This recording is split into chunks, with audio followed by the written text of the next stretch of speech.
안녕하십니까. 하루의 경제 주식 마무리 경주마입니다. 오늘 우리 증시 빨간불의 1등 공신은 단연 이창용 한국은행 총재가 아닐까 싶습니다. 금리 동결에 아주 화색이 돌았는데 우리 시장이 그만큼 경기에 굉장히 예민하게 반응하고 있다. 이걸 좀 알 수 있는 대목인 것 같습니다. 이럴 때 어떻게 좀 투자에 대처해야 되느냐 궁금하시죠? 오늘 저희 경주마와 함께 하시죠. 오늘도 최고의 전문가 세 분과 함께 하겠습니다. 어서 오세요. 안녕하십니까. 안녕하세요.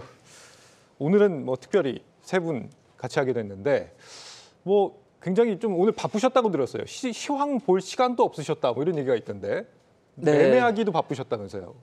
그런 장입니다. 그런 장이라고요. 네, 그러니까 시장을 바라보는 관점에 좀 따라 다를 수 있는데 네. 제가 오늘 아침에 장을 보고 사실 어제만 봐도 장의 분위기가 되게 우울했지 않습니까? 네. 미국 금리 이슈 때문에 시장도 많이 빠지고 흔들렸는데 어떻게 보게 되면 오늘 증시를 놓고 볼 때 오늘 사실 아침에 장 출발 전에 미국의 이제 엔비디아가 실적을 발표하면서 네.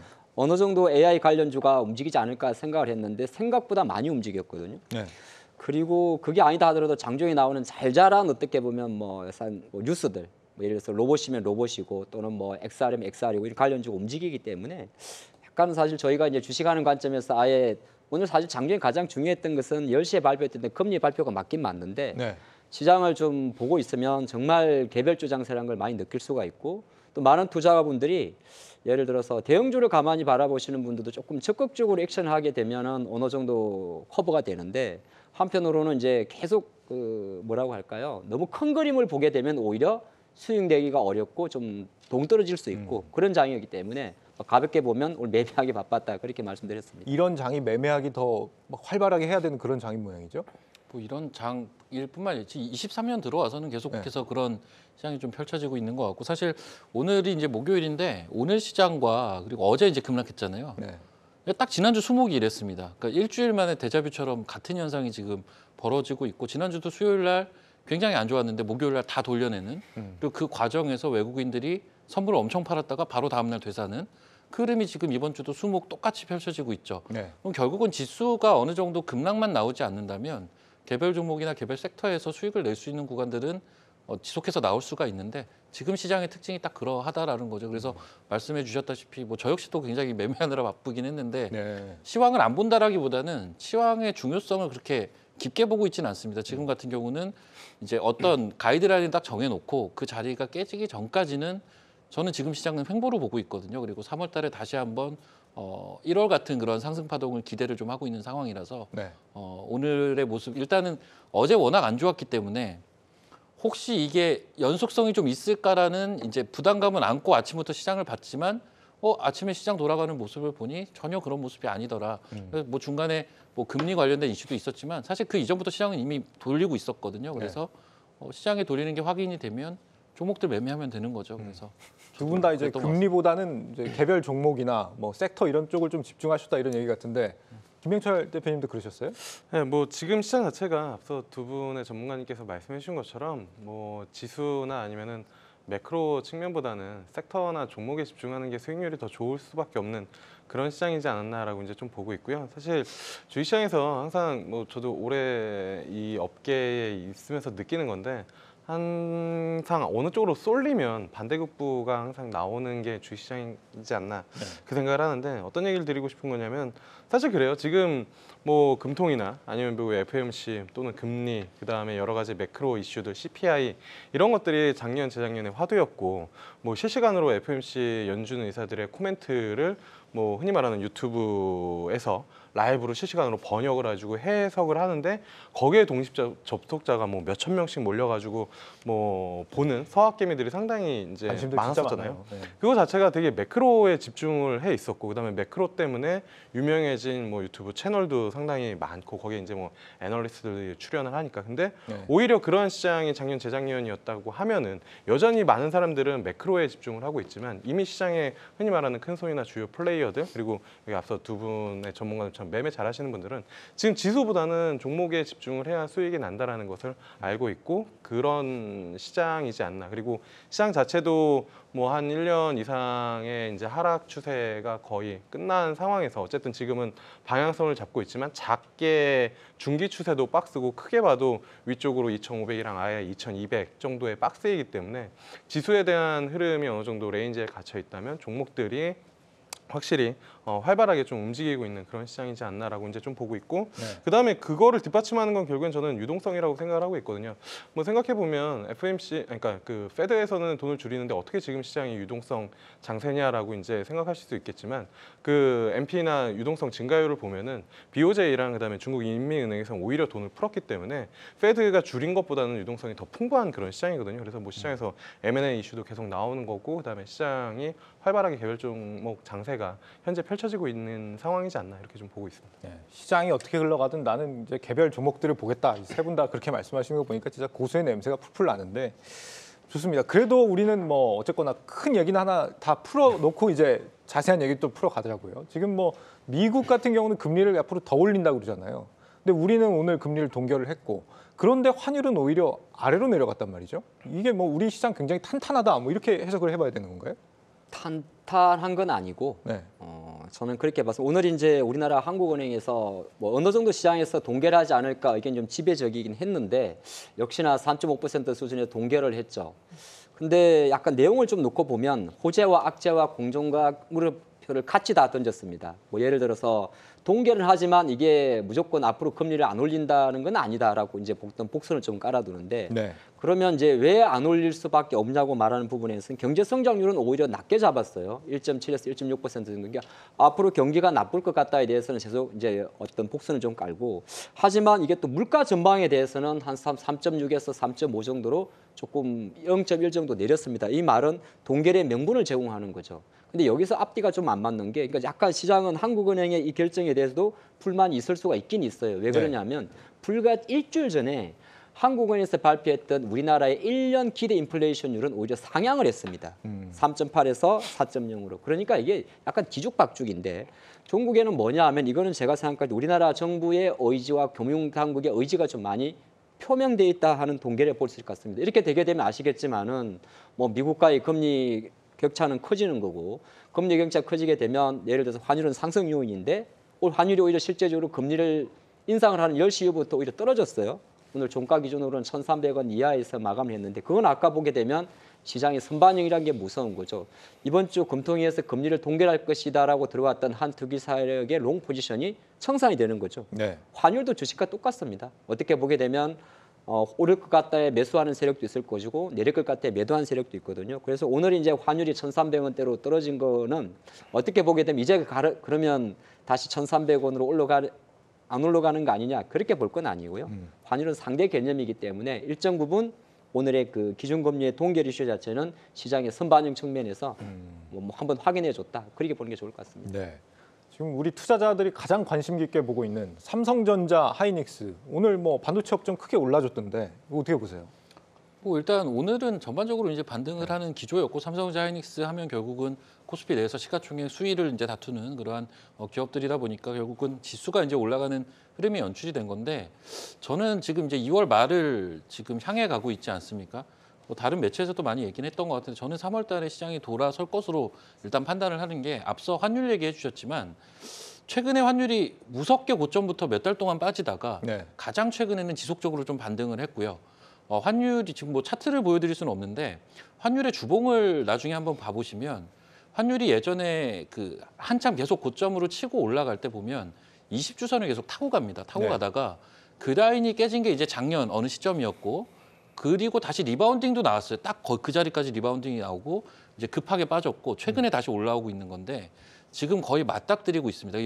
요 가격대가 대략 1,300원 초반이거든요. 네. 저는 여기에서 한 1, 2주 정도 좀 눈치 보기가 나오다가 네. 거기서 원달러 환율이 좀 꺾이면서 시장이 반등을 하지 않을까 이런 생각을 좀 하고 있고 요것을 이제 증시내에서 수급으로 좀 보자면 오늘 외국인들이 지난주도 마찬가지였는데 네. 선물을 사서 장을 땡겼는데 주식은 안 사더라고요. 근데 지난주 목요일도 그랬거든요. 결국은 이제 이 현물에 대한 수급까지 같이 동반이 될 때 요 시점이 아마 환율이 20주선에서 이제 꺾이는 이 시점과 맞닥뜨릴 것 같고 제가 보기에는 한 1, 2주 내로 그 시점이 나올 것 같습니다. 네. 그래서 아직은 횡보지만 요 약간의 이제 횡보 구간만 2월 달 구간만 좀 잘 지나가면 또 3월 달에 기대해 볼 수 있는 포인트들이 분명히 있다. 이렇게 보고 있습니다. 네. 반도체 업종 여쭤봤는데 환율 얘기를 꼭 하고 싶으셨군요. 그렇죠. 근데 이게 사실 뭐 네. 삼성전자 하이닉스 뭐 반도체에 네. 대한 굳이 뭐 얘기를 하자면 사실 반도체 같은 경우는 저는 이게 이 반도체 업종에 대해서 말들이 굉장히 많잖아요. 네. 뭐 굉장히 업황은 안 좋다. 근데 실적도 실제 안 좋았고요.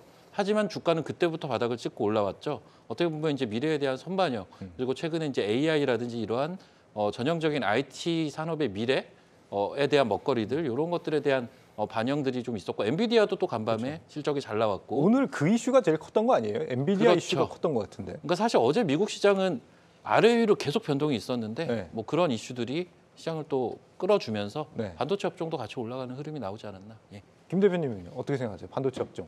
반도체 업종 뭐 작년에 많은 반도체 그 애널리스트들이 그러니까 올해 하반기 정도에 돌아서니까 6개월 선행하면 2분기 정도에 이제 뭐 주가가 좋을 것이다라고 네. 많이들 이제 코멘트들을 했었고 그렇게 전략을 많이 짰었던 거였는데 연초부터 일단 강했죠. 뭐 앞서도 말씀해 주셨지만 연초부터 강했었던 이유는 뭐 챗GPT라는 AI 그래서 이제 뭐 서버 쪽에 대한 수요가 디램 수요보다 더 좋을 것이다라는 그런 이제 스토리가 붙고 거기에 앞서도 저는 개인적으로는 지금 1월달, 2월달 장세를 유동성 장세라고 좀 보고 있기 때문에 시장에 돈이 풀리는 상황에서 그게 이제 이머징 쪽으로 들어왔을 때 한국에서 제일 먼저 뭘 살 것이냐라고 하면 그냥 시가총액 제일 크고 그다음에 업황 개선이 기대되는 반도체 업종으로 먼저 수급이 좀 들어온 측면이 있지 않나 이렇게 좀 보고 있고요. 네. 뭐 사실 지금 반도체 업종을 뭐 그렇게 나쁘게 볼 만한 이슈는 많이 없는 것 같아요. 왜냐하면 수급적인 요인도 그렇고 어쨌든 시간이 지날수록 업황 그러니까 섹터 내에는 유리한 고지로 갈 수밖에 없기 때문에 왜냐하면 실적이 다 안 좋은 건 알고 있고 실적이 실질적으로도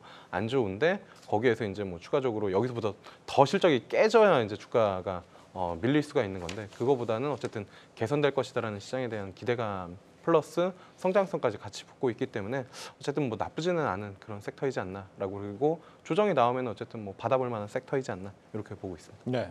그리고 지금 어제 오늘 계속해서 뭐 좋은 그런 섹터가 있습니다. 지금 하나손해보험 보니까 한 10% 가까이 올랐고 보험 쪽 섹터가 지금 많이 오르는 것 같아요. 어제도 미끄러진 장에서도 오르는 것 같고 오늘도 올랐던데 이거는 배경을 어떻게 봐야 될까요? 아 보험주요? 네. 보험주는 잘 안 봐가지고 저는. 네. 네.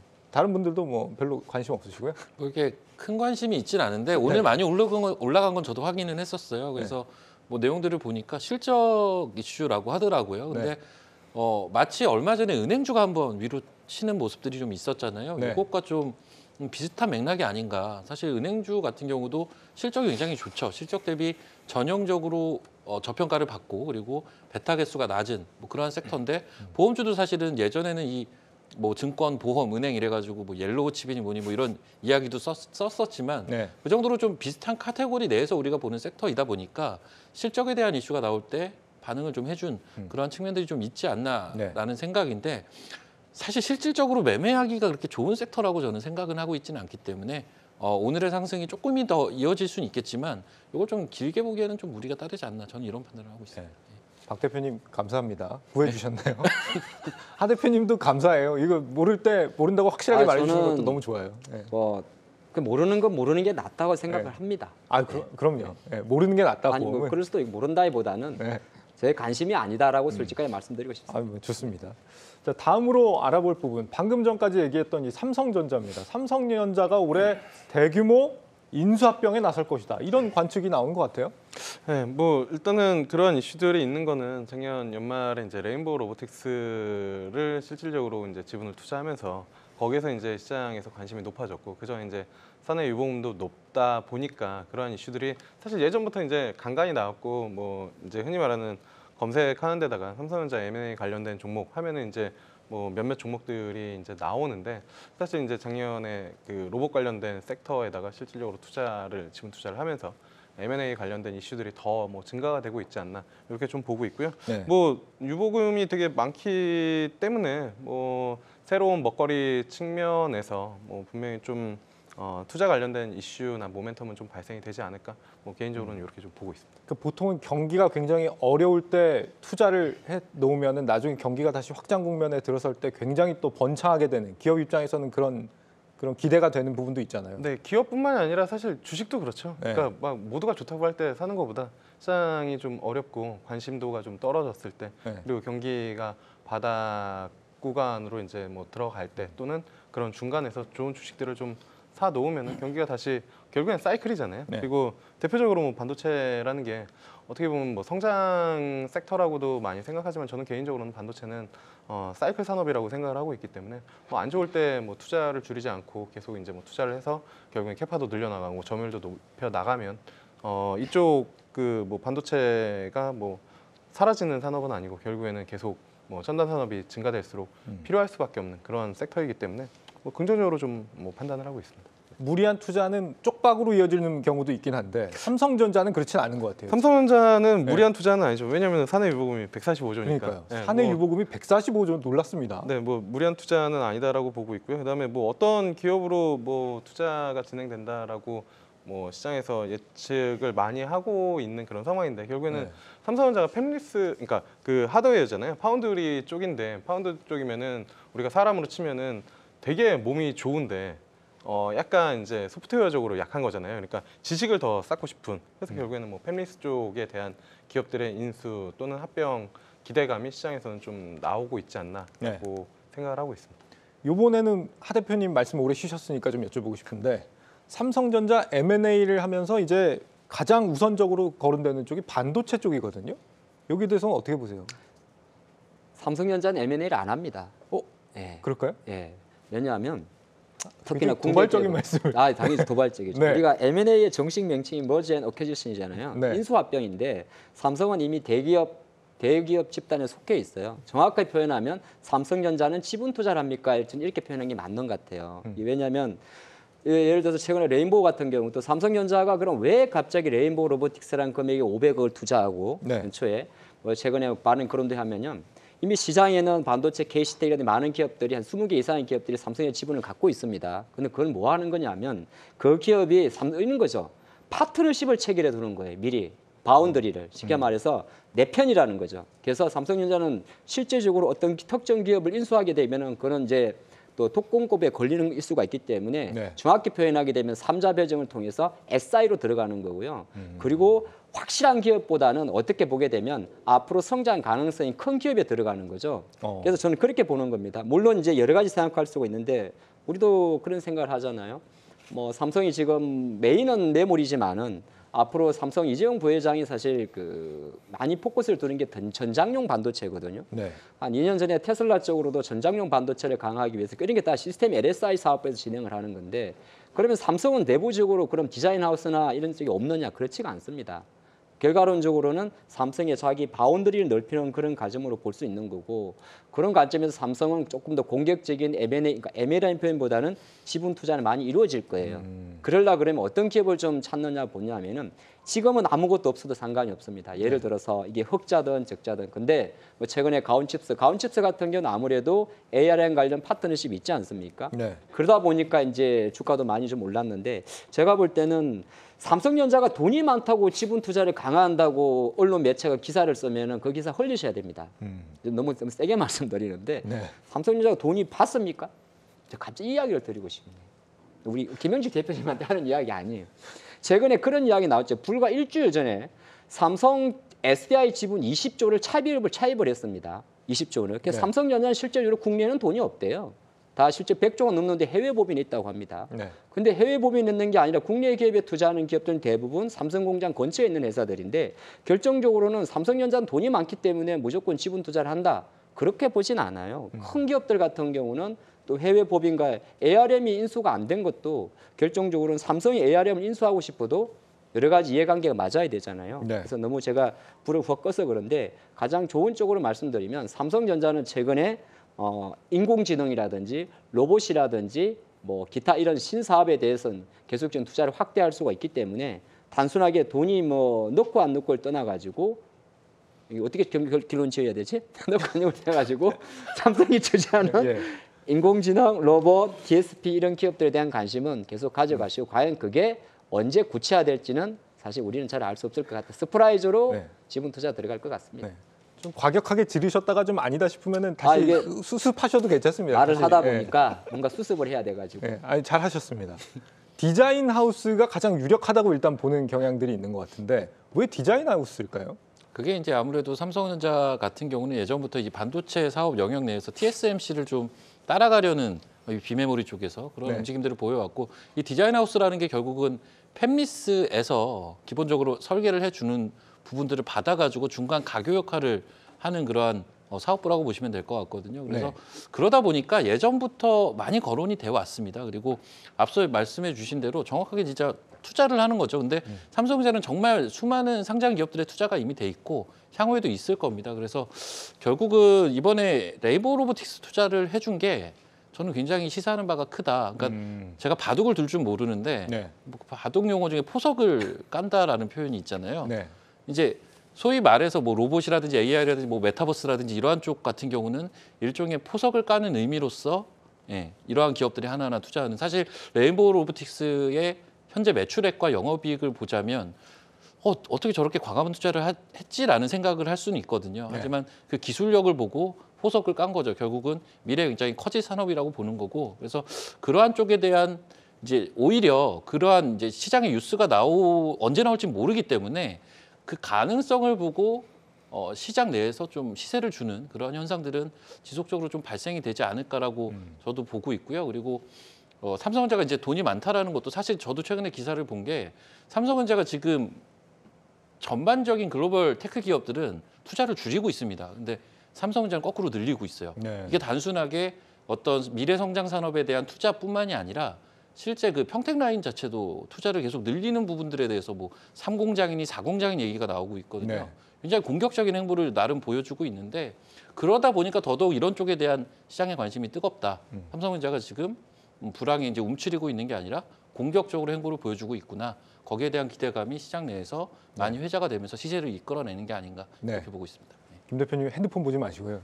그것도 있어요. 심심하시죠 너무. 예. 그거 즉 뭐가 있냐면 왜 돈을 하고 하냐면은 우수한 기업들한테 만약에 우리가 네. 투자를 좀 해두잖아요. 네. 뭐 SI 관점에서 만약 전환사채를 하게 되면 그 기업들이 딴 데 이제 기술 유출을 막는 것도 있는 거죠. 예를 들어서 아까 말씀하신 대로 레인보우도 사실 아직까지는 뭐 이 레인보우에서 만들어둔 이족 보행 로봇도 네. 사실 뭐 아틀란티스에 비하면 아무것도 아니거든요. 네. 모형 수준이지만은 레인보우 갖고 있는 액추에이터라든지 이런 기술을 가지고 미리 투자를 해두면은 이 기업들이 만약에 다른 경쟁업체가 딜을 한다 하더라도 이제 쉽게 말해서 내가 먼저 자금을 지원해줬기 때문에 딴 데 눈을 못 돌리게 잡아두는 효과도 있어요. 단순하게 이 기업이 지금 완벽하기 때문에, 예를 들어서 가온칩스라는 회사가 네. 완벽하기 때문에, 디자인 하우스 완벽하기 때문에 꼭 이 기업만은 내가 투자를 해야겠다, 그런 투자 관점이 아니라 뭐 쉽게 말해서 이게 방송 용어는 아닌데 방송 용어를 할게요. 어쨌든 파트너십을 이렇게 딱 우리 편, 네. 딴 데 눈 돌리지 마, 이런 성격도 좀 있습니다. 어떤 말씀하시려고 했던 건지 궁금하긴 한데. 그 비방송 용어라서 자제하게. 알겠습니다. 지금 말씀하신 부분이 사실 궁금하긴 했어요. 하 대표님 말씀하신 것처럼 저는 이미 생태계 안에 있는데 굳이 M&A를 왜 하려고 할까 궁금하긴 했었거든요. 이 가온칩스라는 회사는 어떤 회사인데요? 네, 가온칩스 같은 경우 어쨌든 그 팹리스 쪽을 하는 기업이라고 보시면 될 것 같고요. 뭐 디자인 솔루션 업체라고 일단 좀 알려져 있기 때문에 앞서도 이제 뭐 말씀드린 것처럼 삼성전자가 결국엔 파운드리 쪽, 하드웨어 쪽에 결국에는 강점을 가지고 있는데 성장을 더욱더 하려고 하고, 그다음에 뭐 TSMC 쪽으로 이제 격차를 넘어서려고 하면은 결국에는 이 소프트웨어 쪽, 그다음에 이제 디자인 쪽, 이쪽을 이제 팹리스 쪽까지 이제 같이 해서 네.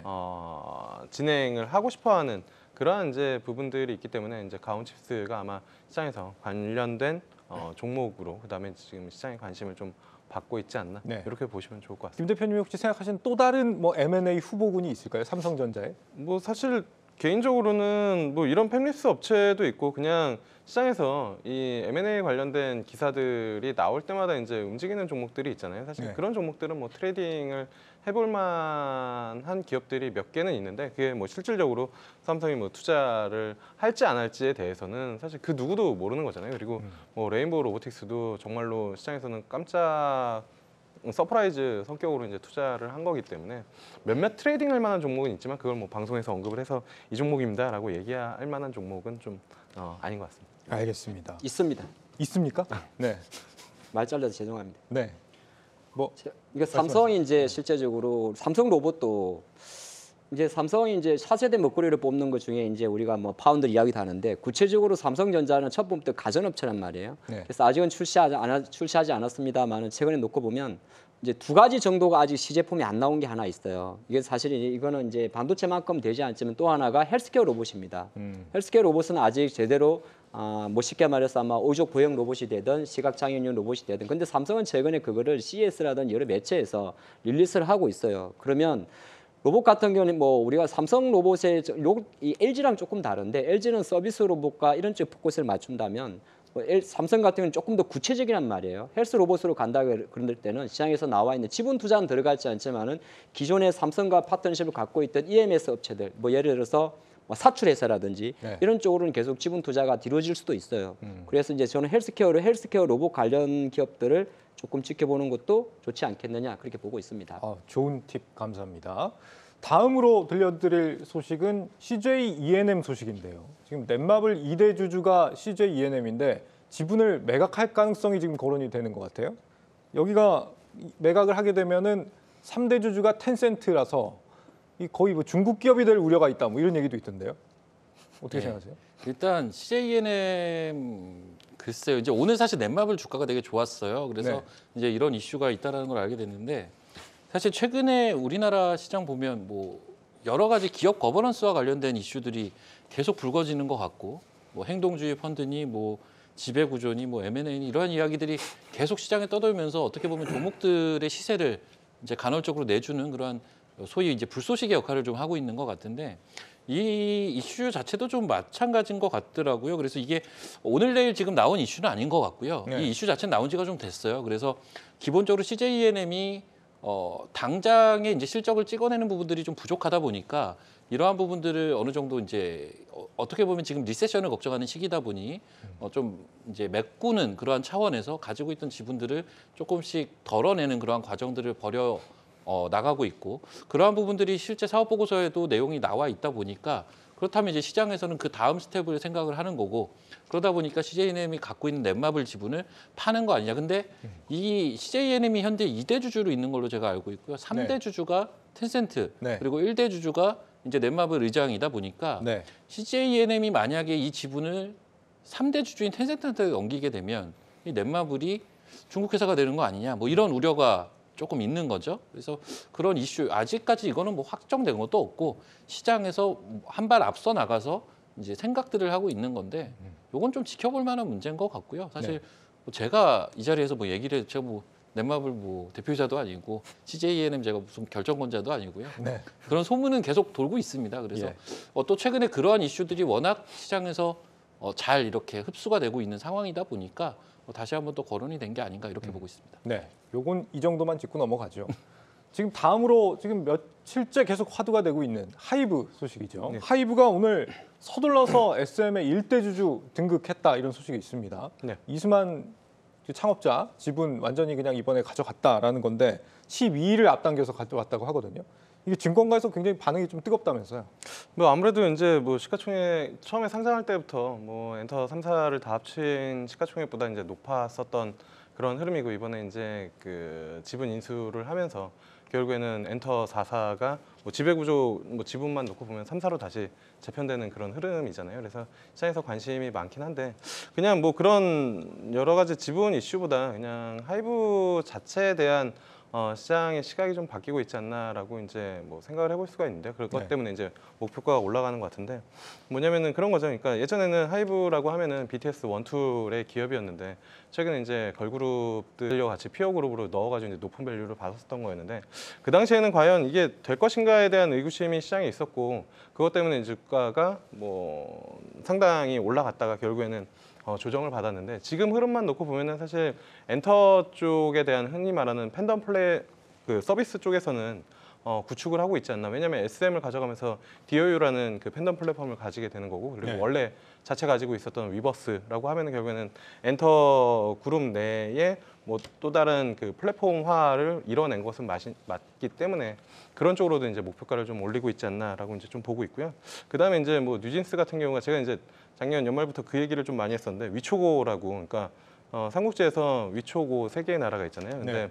요즘에 이제 걸그룹들 보면은 위진스, 그다음에 촉세라핌, 그다음에 오이브 뭐 이렇게 해서 걸그룹 3파전이다라는 얘기를 하는데, 거기서 보면은 위랑 촉 결국에는 뉴진스랑 그 이제 르세라핌이 같은 계열의 이제 그룹 사이다 보니까 전반적으로 뭐 앨범 판매량이나 아니면 팬덤, 그다음에 스코어도 괜찮게 나오기 때문에 다시 시장에서는 좀 긍정적으로 멀티플을 좀 주고 있지 않나, 이렇게 좀 보고 있습니다. 근데 지금 이게 인수가 완전히 끝난 게 맞나 모르겠어요. 보니까 뭐 카카오도 오늘 뭘 냈더라고요. 음반 음원 뭐 카카오 엔터에다가 SM 경영진이 냈죠. SM 경영진이 음반 음원 유통을 카카오 엔터에다가 완전히 뭐 맡기겠다 이렇게 발표를 또 했던데. 근데 이쪽은 사실 계속 그런 뭐 이슈랑 노이즈, 그다음에 계속 뭐 인수에 대한 뭐 지분 이슈들이 나오고 있기 때문에 그거 자체를 가지고 막 하이브를 평가를 하는 것보다는 저는 개인적으로는 그냥 아티스트 원툴 기업에서 다시 확장을 하고 있고, 네. 그 사업 비즈니스가 이제 아이돌 플랫폼에 대한 DOU랑 그다음에 저희 위버스를 같이 가지고 있는 데다가 BTS라는 하나의 원툴 기업에서 뉴진스랑 그다음에 이제 르세라핌이라는 새로운 걸그룹, 거기에 이제 해외 그 신규 아이돌에 대한 확장성, 네. 이쪽을 보면서 하이브에 대한 기업을 평가하는 게 조금 더 맞지 않을까. 왜냐하면 그 외적인 뭐 카카오나 아니면 CJ 쪽 뭐 그 엔터 관련된 지분 이슈들은 너무 하루가 다르게 좀 이슈들이 계속 쏟아져 나오기 때문에 그거를 일일이 받아내면서 이 하이브에 대한 뭐 가치 평가를 하기에는 조금은 무리가 있지 않나라고 보고 좀 있습니다. 주목하지 않는 편이 좋다 이렇게 보시는 거예요. 주목하지 않는 편은 아니고 분명히 중요한 이슈긴 한데, 그러니까 그거- 오늘 보니까 네네. 네. 12만 6천 원까지 또 오른 거예요. 주가가 SM 주가가. 그거는 이제 뭐 12만 원에 공개 매수를 해준다고 했으니까 당연히 주가는 그 위에 있는 게 저는 맞다고는 보고 있는 그런데도 거죠. 계속 네. 이 인수가 유효하냐 뭐 그런 거에 대한 궁금증이죠. 뭐 다른 분은 의견 없으세요? 엔터는 우리 김영철 대표님께서 네.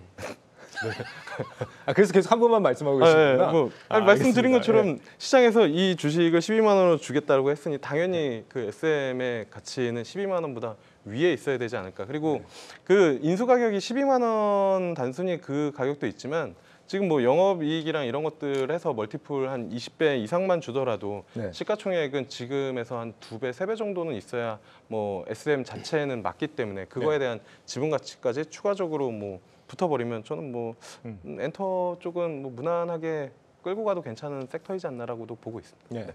지금 BTS 공백을 뭐 뉴진스가 메우고 있다 이런 얘기도 있잖아요. 뉴진스는 어떻게 보세요? 뉴진스는 음악이 좋죠. 그러니까 사실 아이돌 이야기를 하면은 좀 길긴 한데요. 이게 뉴진스가 결국에는 그 민희진 디렉터라는 분이 기획을 해서 만든 분이고, 원래 민희진 디렉터는 SM 소속에서 이제 데리고 와서 사실 그 용산에 있는 하이브 본사 안에 전체적으로 디자인을 하는 정권까지 줘가지고 이제 전폭적으로 지원이 된 거고요. 사실 많은데 네. 뭐 정반합 막 이런 얘기까지 써가면서 막 말씀하시니까 그냥 뉴진스가 보여주는 퍼포먼스가 지금 어마어마해요. 그렇죠. 이 신인 그룹이 보여주는 퍼포먼스라고 하기에는 제가 그 생년월일 보니까 2007년생 막 있더라고요. 네.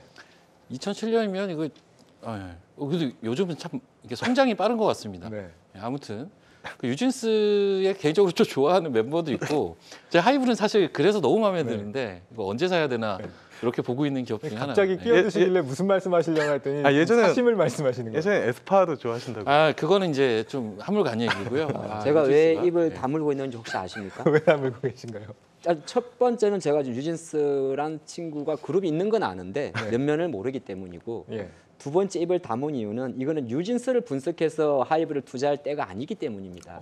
네, 저는 이제 그냥 트레이드 관점에서 트레이드 보면 우리가 사실 그렇잖아요. 지금 과연 하이브 투자 모멘텀이 뉴진스의 열풍일까요? 생각을 하게 되면 그건 아니거든요. 지금 증권사 하이브에 대한 레포트를 보게 되면 증권사 에너지스트도 모르겠다는 레터가 보입니다. 왜냐하면 목표가가 대부분 23만 원대예요. 하이브의 지금 주가가 얼추 20만 원까지 와 있고, 목표가는 대부분 이게 스몰캡이 한 30에서 50% 정도를 올립니다. 그러면 지금 SM이나 저는 그렇게 생각합니다. JYP나 YG를 빼고 SM이나 하이브의 주가를 보고 만약에 투자를 하시는 분의 관점에서 본다면 이거는 지금 그게 정리가 안 돼요. 그러니까 쉽게 말해서 어디에 기준점을 봐야 될지. 그래서 이 관련 이슈 자체는 제가 투자자의 관점에서 봤을 때는 실제적으로 SM이든 하이브의 주주총회까지 끝나고 났을 때 아마 지금 갖고 있는 그들 아티스트의 제대로 된 평가와 밸류가 반영될 것 같습니다. 그래서 제가 잠깐 저의 기준으로는 저는 SM과 하이브는 사실 우리가 나와 있는 기사만으로 뭔가를 정리하기에는 너무 복잡한 넘어야 될 산도 많지 않나 그렇게 보고 있습니다. 이렇게 공은 하 대표님이 가져가시고 앞에서 두 분이 그렇게 열심히 말씀하셨는데 공은 하 대표님이 가져가셨네요. 네, 다음 소식도 들어보죠. 지금 미국 기업의 경영권을 지금 주는 그런 매각하는 그런 기업 소식이 있습니다. 이오플로우. 뭐 이 소식은 누가 준비하신 거예요, 그러면? 인슐리는 또 우리 네, 박우신 대표. 박우신 대표요? 당조 쪽은 또 예. 이오플로우 경영권 매각 어떻게 보십니까? 이오플로우가 글쎄요. 이게 사실 상장 당시에 굉장히 시장에서 핫했던 종목 중에 하나입니다. 그 네. 당시에 이제 주가도 굉장히 좋았고 결국은 이제 이 바이오 헬스케어 같은 경우는 바이오 헬스케어 기업들 같은 경우는 그 기업이 가지고 있는 고유의 그 기술이라고 해야 되나요? 거기에 대해서 이제 주가가 반영을 해주는 그러한 경향들을 보이는데 네. 또 치명적인 약점이 있죠. 항상 보면 지금 당장에 캐시플로우가 없다 보니까 재무 구조는 좀 불안한 그런 모습들이 있는 상황에서 사실 이오플로우 주가가 최근 한 달간 굉장히 좋았어요. 굉장히 좋았던 와중에 어젠가요 그저께인가 이제 단독 기사가 좀 나온 게 있습니다. 네. 그래서 그 기사 이제 미국의 메드트로닉이라는 회사가 되게 큰 회사잖아요. 예 그렇죠. 그래서 이 회사의 지분을 그러니까 최대 주주의 지분을 좀 가져갈 수 있다라는 기사인데 우리가 최근에 보면 단독 형태로 나오는 기사들이 대부분 이게 결정은 나지 않았는데 이럴 가능성을 가지고 이제 썰들이 많이 나오는데 네. 유독 최근에 많더라고요. 그래서 이거는 아직 좀 확인을 해봐야 됩니다. 이거는 뭐 알 수는 없는 거고요. 하지만 만약에 이 기사대로 내용이 진행이 된다면 이오플로우라는 회사 자체는 굉장히 호재라고 보여집니다. 근데 제가 이 기사를 보고 좀 의아했던 건 뭐냐면 이 기사가 나왔으면 저는 대형 호재라고 사실 생각을 했거든요. 네. 단독 기사긴 하지만 주가가 그렇게 많이는 안 가더라고요. 저는 엄청 쏠 수도 있는 그러한 예. 대형 호재가 될 수 있다라고 봤는데 안 가더라. 제 생각에는 이게 단독 기사라서 아무래도 확인이 되지 않은 내용들이다 보니까 약간 그런- 경계심을 갖고 네, 있습니다. 그런 불확실성 때문에 좀 이러한 움직임들이 좀 나오지 않았나라고 보는데 결국 앞서 제가 서두에 그런 말씀을 드렸잖아요. 바이오 헬스케어 기업들은 결국은 부족한 그 재무에 대한 부분, 캐시플로우에 대한 부분 이런 것들을 큰 기업이 나서서 만약에 어떤 SI 역할을 좀 해준다, FI 네. 역할들을 해준다면 기업 가치는 재평가를 좀 받을 수 있는 리레이팅이 될 수 있는 구간에 들어설 수가 있거든요. 그래서 그러한 부분들은 이제 확인이 좀 필요한 내용인 것 같고 글쎄요 거기에 따른 주가 반응을 봤을 때는 저는 아직은 조금 더 지켜봐야 될 문제가 아닌가 이렇게 판단을 하고 있습니다. 예. 지금 메드트로닉은 의료기기 전문 업체인데 이 이오플로우는 무슨 업체예요? 뭐 하는 곳이에요? 이오플로우 같은 경우는 인슐린 관련된 사업을 영위하고 있는 기업이고요. 네. 그 이오패치라고 해서 그거 관련돼서 시장에서 많은 관심을 받았던 기업인데 사실 그 당뇨 제가 이제 뭐 당뇨 관련돼서는 다른 쪽에도 되게 관심이 많습니다. 사실은 뭐 당뇨를 이제 검사한다든지 이런 쪽에도 관심이 많은데 네. 이 회사 같은 경우는 이제 직접적인 어떤 치료 목적이라고 보시면 될 것 같습니다. 치료 목적에. 근데 이거는 네네. 제가 일부러 뭐 왜냐면 우리 또 박우신 대표님께서 이쪽 관련 기업이 있다 보니까 제가 좀 직국했는데 잘 넘겨주셨고 네. 이게 언론 보도 보면 이게 그런 게 있어요. 주관사 선정, 실사 진행 중이다. 이게 이제 이쪽 시장 용어로 티저 발송했다. 그리고 이제 딜이 진행 중이다 이렇게 표현하거든요. 티저란 건 뭐냐면 기업들이 이제 매각을 하려고 하니까 쉽게 말해서 자기를 이제 우리는 이런 사이즈입니다라고 레터를 만들어요. 그러면 이걸 보내게 됩니다. 그러면 이제 매각 주관사 보통 이제 이렇게 언론 보도처럼 크레딧 스위스라고 잡히게 되면 대부분 이제 해외 쪽으로 팔리게 되는 건데 네. 그리고 DD라는 게 이제 실사를 한다는 게 뭐냐면 그쪽에서 예를 들어서 회계사들이 올 수도 있고요. 와가지고 현재 사항도 체크하는데 그 과정에서 주가가 너무 튀었기 때문에 아까 우리 대표님 말씀하신 대로 이건 아무도 알 수가 없는 부분이고 다른 한편으로는 또 일부적으로 왜냐하면 너무 티즈에 발송됐던 메드트론이라는 회사 자체랑 결이 맞거든요. 이거 이 패칭 인슐린 펌프 같은 경우는 그냥 이오 패치를 해가지고 딱 붙이게 되면은 네. 실제로 실제로 인슐린 그 당뇨 혈당 자체를 조절해주는 장치예요. 그래서 네. 이오 패치는 세계적으로 언론 보도 내용 그 맞습니다. 두 번째로 상용화한 제품입니다. 그래서 주인이 바뀌게 되면 사실 회사가 향후 비즈니스를 진행하거나 예전에 그 휴젤이 주인이 글로벌 사모펀드로 주인이 바뀌었습니다. 네. 그때 이제 시장에서 뭐라고 이야기를 하냐면은 뭐 그런 기업들이 몇 개 있어요. 글로벌 진출해서 팔로가 확보가 되는 거거든요. 그런 관점에서 스토리를 짓게 되면 주가는 급등을 하게 되는데 가장 중요한 것은 아직 구체적이지 않다는 거고 다른 한편으로는 이게 매드트로닉으로 인수될 수 있지 않을까 해야 대한 기대감으로 주가가 많이 올라 있다는 거거든요. 그래서 저는 아직까지 구체적이진 않고 우리가 기사 하나에 반응할 정도로 딱 두 가지입니다. 이 단독 보도라는 기사 하나 정도의 주가가 이 정도 움직인다는 것은 이오 플로가 갖고 있는 이오 패치 기술력이 좋다는 거고 네. 또 하나 경계할 부분은 아직까지 구체적으로 진행된 것은 하나도 없다는 겁니다. 판로 개척이나 이런 부분에 효과가 있을 것이다. 확정적으로 만약에 나온다고 한다면. 확정되면 그날이 고점이겠죠. 그렇군요. 알겠습니다. 자, 다음 들어볼 얘기는요. 지금 행동주의 펀드 얘기입니다. 이 펀드가 사면 무조건 뜬다 이런 공식이 있었는데 온라인 파트너스.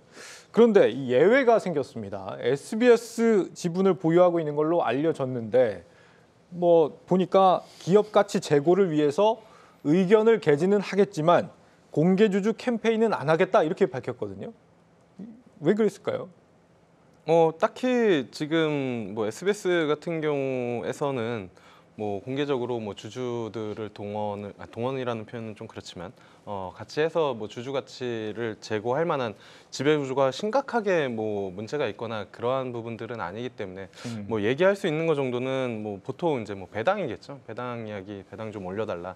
좀 이런 얘기 정도를 할 수 있기 때문에 아마 시장에서 예전에, 그러니까 이 앞전에 뭐 기대했었던 그러한 뭐 지분 싸움 또는 뭐 지배 구조를 현격하게 개선시키는 그런 것들만큼은 아닐 거라는 것 때문에 아마 주가가 생각보다는 그렇게 뭐 강하지는 않지 않았나라고 볼 것 같습니다. 이 소식 때문에 주주들이 좀 실망을 많이 한 것 같습니다. 오늘 뭐 크게 한번 빠졌다가 다시 좀 제자리를 찾긴 했는데 네. 상황이 그렇더라고요. 이게 아무래도 말씀드린 것처럼, 그러니까 온라인이라는 단어가 붙으면은 뭔가 엄청나게 이제 주가에 긍정적인 이슈 또는 이제 지배구조나 아니면 배당의 이제 긍정적인 이슈를 기대했었던 투자자들이 네. 이렇게 이제 코멘트가 나오면서 생각보다는 이 앞전에 이제 기대했었던 만큼은 아니겠네라고 하면서 이제 좀 차익 실현이 나온 흐름이지 않나.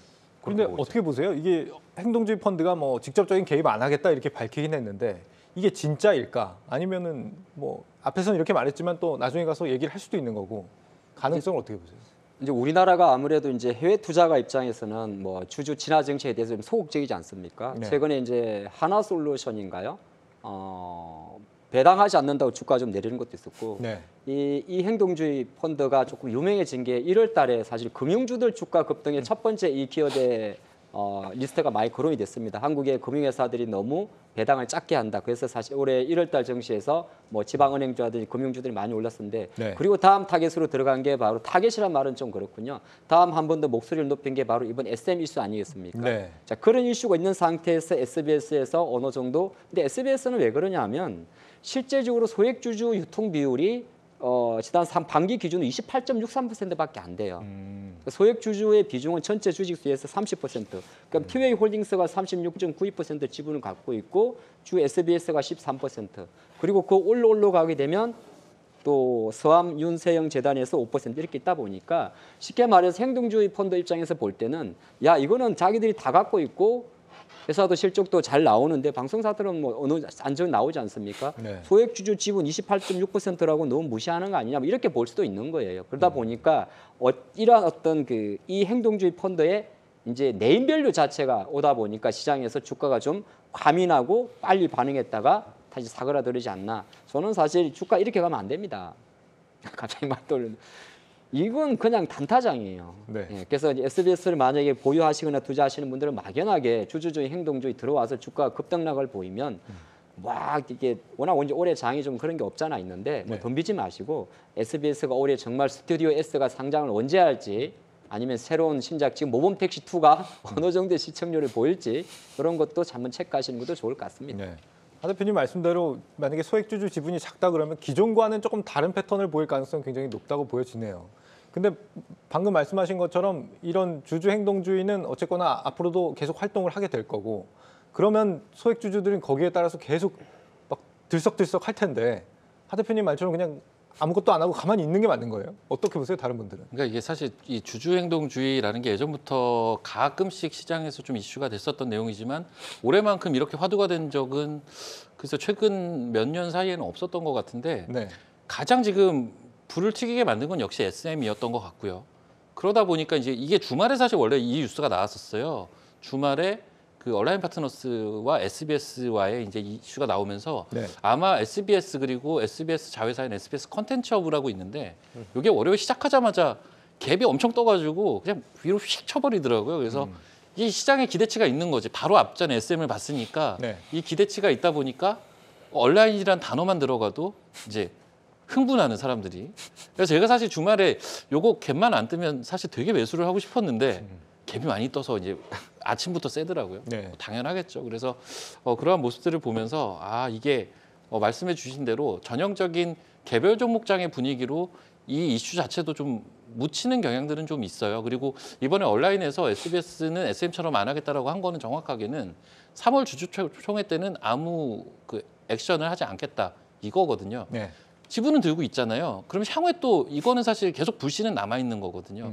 주가는 이런 이제 어떤 가능성을 가지고 계속 움직일 겁니다. 그렇다면 이제 이 SBS나 이쪽 관련된 종목들은 전형적으로 기술적인 매매를 할 수밖에 없는 개별 종목 매매를 하듯이 지금은 매매를 할 수밖에 없는 구간이지 않을까라는 생각은 들고 이 전체를 아우르는 이 행동주의와 관련된 이슈는 올해 전체적으로 계속 좀 나오지 않을까라는 생각은 좀 들어요. 아무래도 연초부터 그 안 움직이던 은행주를 들썩이게 만든 이슈거든요. 그러니까요. 네, 그렇다면 이 이슈는 분명히 이제 굉장히 큰 이슈라는 거죠. 그래서 올 한 해 또 주목해봐야 되는 키워드 중에 네. 대표적인 하나가 되지 않을까 이렇게 보고 있습니다. 좀 시간이 없으니까 마지막으로 다음 주에 세 분 다 어떤 업종, 종목 투자 계획하고 계신지 하나씩 좀 들어보고 싶은데 김 대표님부터. 뭐 지금 사실 시장 자체가 개별 종목 장세이고 그다음에 섹터 쏠림이 상당히 크잖아요. 대형 단에서는 뭐 이차전지랑 IT가 주도를 잡고 있고 네. 중소형 단에서는 챗GPT랑 그다음에 로봇 쪽인데 그거는 이제 투자분들 사이즈에 좀 다르긴 하겠지만 어쨌든 개별주 좋아하시는 분들은 로봇이랑 AI 쪽이 다시 한번 일부 종목들이 다시 한번 신고가를 기록을 했기 때문에 그쪽에서 투자 기회나 트레이딩 기회를 찾아야 되지 않을까라고 생각을 하고 있고 저도 좀 그렇게 생각을 하고 있습니다. 예. 하 대표님 말씀하실까요?